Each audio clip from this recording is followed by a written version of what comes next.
black privilege is getting worse by the year. And by worse, I mean they're getting more bold with their schemes and their actions. I do find it pretty funny, though, when you have those interviewers on the street. They go up to a bunch of black people. They're like, you got 100 fish, and 13 of the fish cause half of the problems. What do you do with those 13 fish?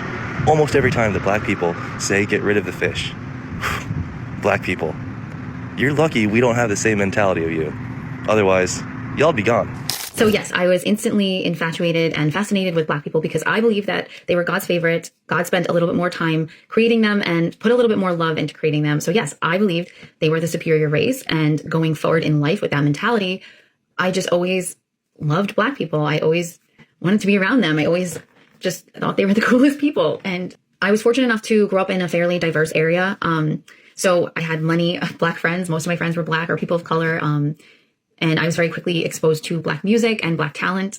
Something that my mom really instilled in me was that racist white people were jealous of black people because they were so multifaceted and multi-talented. They could sing, they could dance, they can act, they could, make a house a home, they can cook, they can clean. Like, there's literally nothing that black people can't do. Like, they are multifaceted, they are multi-talented. And it made sense to me as a little kid that, that was what racism was. It was jealousy. Let's be real. Racism 100% stems from jealousy and envy. And I think people who are racist usually have an insecurity within themselves that they have to spew this hatred onto other people, because it just doesn't really make sense. Racism doesn't make sense in my eyes. So I know this video right here has pissed a lot of people off on TikTok.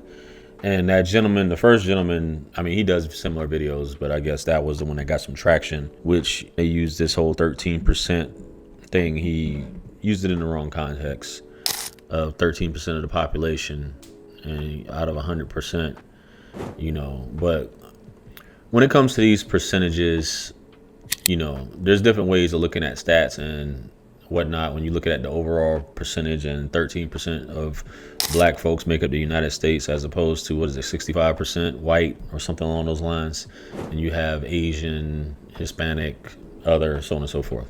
But you look at the quantities and the percentages, and people saying you get rid of 13%. So it seems to me, based off of his logic, and I'm just addressing his first, if you move all black people out of the United States would cease to have any issues, is what he's getting at, right?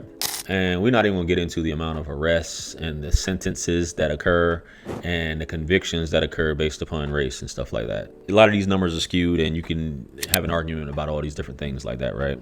About the likelihood of you being pulled over, charged, convicted, sentenced. All these different things have a part to play.